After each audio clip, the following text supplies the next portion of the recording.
I need a microphone. That would help. Hey, welcome to the HR Happy Hour work break. You are here live with Trish and Steve. It is 5:03 p.m. Steve Bowes, where I am. Yeah, okay. Well, it's a little later here. So I've been at this a while, but happy Tuesday. It's a busy day today. I'm glad we're taking sort of an end of day break. I'm not finished working though, admittedly. I'm not one of those like work martyrs that likes to kind of, oh, I'm still working. But I am working on something fun that I just want to mention at the top, which is I'm editing the podcast that we did on the HR Happy Hour show with our friend Chris Leone from Oracle that will go live tomorrow morning. And so many folks, if they were following us on Twitter today, certainly either of us, they would have seen us tweeting a little bit about the Oracle Live event and the applications update from Steve Miranda, as well as Chris Leone's HCM update. It was a great session. In fact, I just got through watching all the additional on-demand sessions from Oracle Live HCM in the course of the afternoon while I was working. And great day, good stuff. And look for that podcast to drop tomorrow morning. Oh, I'm glad that it's going to be ready for tomorrow. I have to tell you, I felt really excited because we got kind of that early scoop. We were able to talk to Steve Miranda back on the 25th, a few days ago. And then, we also talked to Chris. And so this is exciting. It's a big day for them. This is, there are definitely years where certain vendors, like, maybe things aren't as big as this is, but this is a big year for Oracle. So congratulations to the team there, not just the HCM team, but the entire company. They're doing some great things. One thing I noticed too, and we usually go in person every year, and just the tone. I just could listen to Steve Miranda talk like all day. He was so just calm and soothing, and I had it on my TV. I actually mirrored it from my phone to my TV. So it was fun. It was like, I was a little bit of a fangirl too for him and Chris, because it's one thing to like see him in person. And I know I put it on my TV, but like when you see people, on TV, your brain kind of like plays tricks. So anyway. Yeah, that's pretty cool. So good stuff. And look for that tomorrow. Yeah. And big day. Can I tell you what I did? Why this is a work break? For me, I'm enjoying a beverage, by the way. I couldn't help it. It's got good for you. It's late there. I apologize, but here's why. I had a really good excuse. So I did. It was a busy work day, and I still have one or two more things I need to do here after we end this. But very close to me is a park, and when I was in Colorado about a month ago, I saw these birds just like going after these bushes with berries that I was not familiar with. Well, long story short, they turned out to be elderberries. I may have even mentioned it when I was there. You did talk about it on one of these shows. I do. Right. And so, and I've since learned they are very, they're very expensive to buy them. Apparently people sell them online dried, and, you make food with them. You can make jams and jellies and syrups and pies and everything else. Right. It's very similar in taste, I would say, to a blackberry, but without that texture. Okay. Much smoother texture. And the thing is, though, they're quite involved because you have to actually like wash them and freeze them in order to get them off the little branches. Otherwise, your hands turn like bright purple. So I was hiking in my local park the other day and saw a whole tree just heavy with them. And I just went, oh my goodness. So I got Karen Hunter to go with me today. And I'm just going to show you one bag. This is one bag. Okay. Wow. Look at that. Of what I have like 4 huge. I think that's great. I just have one question. Yeah. I mean, foraging in the public park, that's allowed. I know. I'm not going to tell you who else is going to do this. Aren't the birds like eating those? I'm not sure. No, but look, I do want to show you seriously. So is it like food for all in the Illinois parks? Is that just look at that? See, that's what an elderberry looks like. And they're just very delicate. So you have to be very careful. Yeah, I'll dig into that in depth probably tomorrow on my other podcast, Trish, Produce Daily, that many folks listen to. No, well, that's good. You got outside. It's good. You kind of robbed from nature a bit, but we won't really tell anybody. That's fine. No, you know what? The funny thing was when I made them before, when I picked them before, I made syrup like into a mason jar full, regular mason jar. And oh man, I was putting them on pancakes and all sorts of stuff. I got back home and I went to, it's called Fresh Time. It's one of those kind of like organic kind of produce type stores. And at the checkout, they sell elderberry syrup in a teeny tiny little vial, like one dose, one little shot of like maybe 2 tablespoons, $2.99. Wow, this could be a lucrative side career, Trish. A budding side hustle. Maybe. Yeah, what's that worth? That's worth a ton, right? Let's just hope that those bushes keep giving. Let's hope there's not a raid on them too once the word gets out. I know you didn't say the name of the park, but I'll bet it's deducible. I'm not saying the name of the park. Yeah, let's leave that out.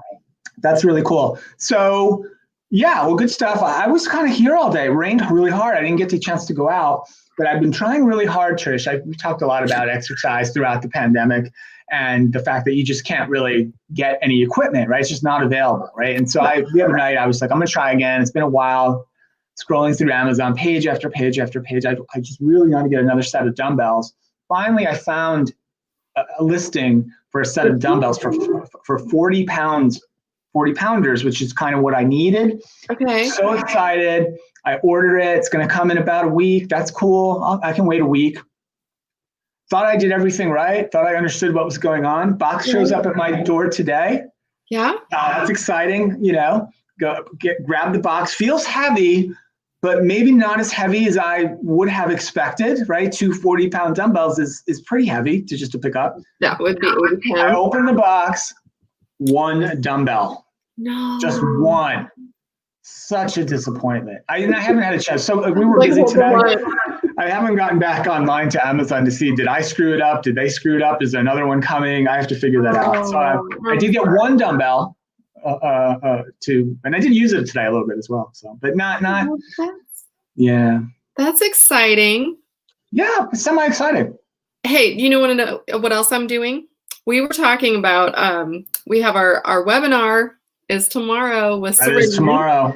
And we're talking all about skills, and we were sort of going through, what we're going to cover tomorrow and everything, just in our little practice. And we were talking about gaining new skills. And so I've decided at this park I go to, we have disc golf. Have you played that before? I have, Trish, oddly enough. It's been some years, but I think we called it Frisbee golf back in the day. Like, we weren't disking it up, but yeah. No, I didn't realize. So this is apparently one of the nicest disc golf parks in the St. Louis area. So I'm going to figure out how to play. I have ordered on Amazon some discs. So if anyone out there knows how to play or can recommend what I need to do to learn, I'm going to learn how to do this because I'm not really a golfer. But I feel like I could do it. And I saw a guy on TikTok because, that's my new source of everything. And he throws it like a tomahawk. Almost like you take the disc and you like throw it overhand. So it's a tomahawk throw of a disc.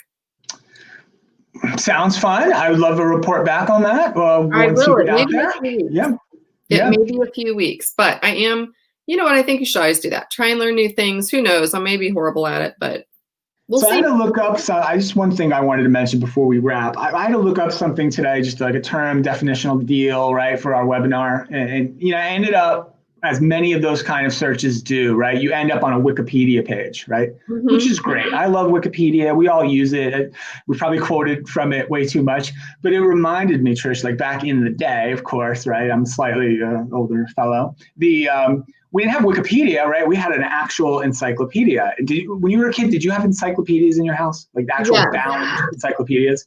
It was actually a good thing because we didn't have them in the house. I had to go to the library. Okay. So if I had to work on a research paper or something for school, it was actually a fun way to get out of the house because I'd be like, well, I have to go to the library, Mom. Okay. So I didn't have that.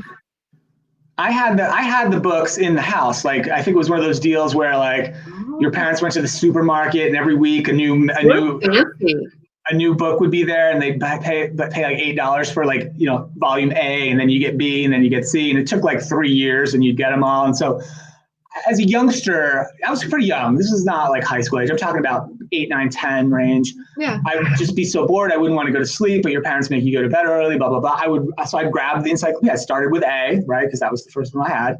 And I didn't read the encyclopedia, but I thumbed through it. And I would read the things that were of interest to me. Not every article, of course, captures your attention or your fancy, especially at 9 years old. But I did the whole thing. That was my goal.